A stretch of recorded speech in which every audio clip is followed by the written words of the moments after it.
নমস্কার বন্ধুরা, ঝর্ণা ঝুমা কিচেনে সবাইকে স্বাগত। আজ আমি তৈরি করব ঢাকাই পরোটা। দেখেন খুব সিম্পলভাবে ঢাকাই পরোটাটা আমি তৈরি করেছি। আর দেখেছেন কতটা লেয়ার হয়েছে পরোটা, আর কতটা ক্রিস্পি হয়েছে দেখেই বুঝতে পাচ্ছেন। দেখেন কতটা ক্রিস্পি হয়েছে। তো চলেন এই পরোটাটা আমি কিভাবে বানিয়েছি সেটাই এখন আপনাদের সাথে শেয়ার করব। আজ আমি তৈরি করব ঢাকাই পরোটা। সেই জন্য এখানে দেখেন আমি ময়দা নিয়েছি। আপনারা যদি ময়দা পছন্দ না করেন সেক্ষেত্রে আটা দিয়েও তৈরি করতে পারেন পরোটাটা। তো এখানে দেখেন আমি 500 গ্রাম ময়দা নিয়েছি। দিয়ে দিলাম নুন, চিনি। ময়দাতে একটু চিনি দিলে কিন্তু খেতে ভালো লাগে। দিয়ে দিলাম এখানে তেল, 1 চামচ মতো তেল দিয়েছি। প্রথমে আমি ভালোভাবে মিশিয়ে নেব, একটু ভালো করে ময়ান দিয়ে নেব।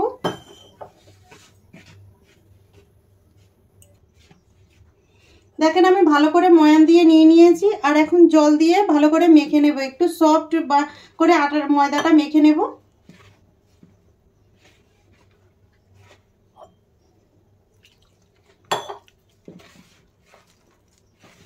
সফট করে কিন্তু মেখে নিতে হবে, তাতে বেলতে কিন্তু সুবিধা হবে। বেশি টাইট করে মাখলে কিন্তু বেলতে ভালো লাগবে না।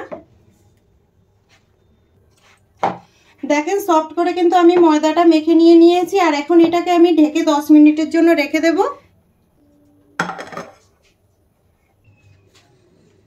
ময়দাটাকে আমি এখন দেখে নেব। দেখেন কতটা সফট হয়ে গেছে। এখন এইখান থেকে কিন্তু আমি ছোট ছোট করে লেচি কেটে নেব। যেই সাইজের তৈরি করব সেই সাইজেরই আমি লেচিগুলো কেটে নেব। এই সাইজ করে লেচিগুলো কেটে নিচ্ছি।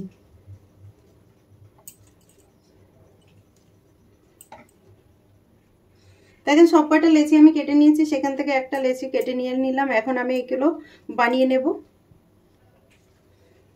কিছুটা শুকনো ময়দা দিয়ে দিলাম আমি। এখন পরোটা বেলে নিচ্ছি। দেখেন একটু বড় সাইজ করে বেলে নিতে হবে।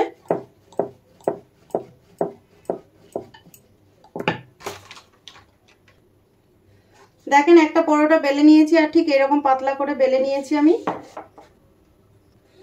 পরোটার উপরে এখন দিয়ে দিচ্ছি কিছুটা তেল দিয়ে দিলাম। তেল হাতের সাহায্যে আমি পুরো পরোটার মধ্যে এইভাবে ছড়িয়ে দেব।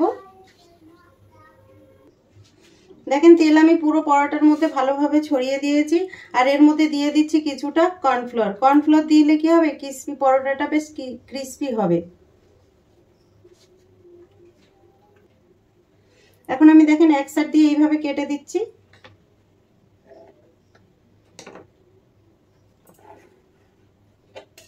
কাটার পরে আমি এক সাইড থেকে এইভাবে গুটিয়ে নিয়ে আসবো। এইভাবে গুটিয়ে নেব। দেখেন পুরো গোল করে গুটিয়ে নেব এইভাবে।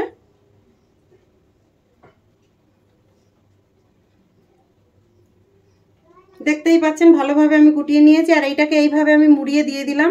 এইগুলো এইভাবে আমি মুড়িয়ে দেব, বেশ সুন্দর করে মুড়িয়ে দেব। দেখেছেন মুড়িয়ে ভেতরের দিকে ঢুকিয়ে দিলাম, দেখতেই পাচ্ছেন। আর এখান থেকে আমি এই মাথাটা আমি কেটে নেব। দেখেন কত সুন্দর হয়েছে, দেখতেই পাচ্ছেন। এখানে আমি খুব সামান্য একটু তেল দিয়ে দিলাম। দেখেন দিয়ে এইভাবে চেপে দেব। দেখেন এইভাবে চেপে দিয়েছি। আর এইভাবে আমি সবকটা প্রথমে বানিয়ে নেব। দেখেন এখানে আরো একটা পরোটা বানিয়ে নিয়েছি। এটাকেও এইভাবে আমি ফোল্ড করে নিচ্ছি।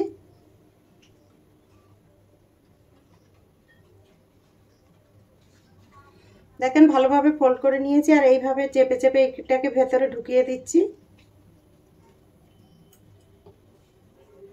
আর এই মাথাটা আমি কেটে নিলাম। কিছুটা তেল দিয়ে দিলাম, দিয়ে এইভাবে চেপে দেব। এখানে দেখেন আমি কয়েকটা বানিয়ে নিয়েছি। এখন এখান থেকে একটা লেচি নিয়ে আমি পরোটা বেলে নেব। আবার হালকা করে বেলে নিতে হবে, বেশি কিন্তু চাপে বেলা যাবে না।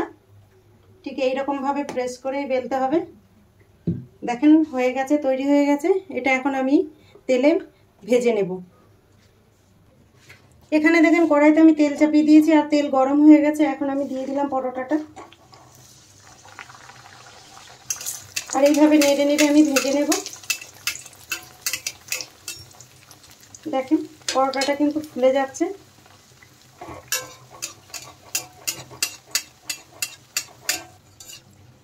দেখেন পরোটা কি সুন্দর ফুলে গেছে, আর এরকম দেখেন মাঝখান দিয়ে কি সুন্দর গর্ত হয়ে গেছে। এখন পাল্টে দিচ্ছি, এই সাইডটাও আমি ভেজে নেব ভালোভাবে। দেখেন কত সুন্দর তৈরি হয়ে গেছে, আর এই সাইডটাও কিন্তু খুব সুন্দর ভাল করে ভাজা হয়ে গেছে।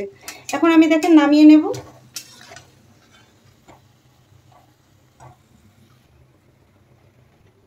দেখেন একটা পরোটা তৈরি হয়ে গেছে, আমি প্লেটে নিয়ে নিচ্ছি। আরও একটা পরোটা আমি দেখেন এখানে ভেজে নিচ্ছি। দেখেন এই পরোটাটাও ভালো করে ভাজা হয়ে গেছে, তুলে দিচ্ছি আমি।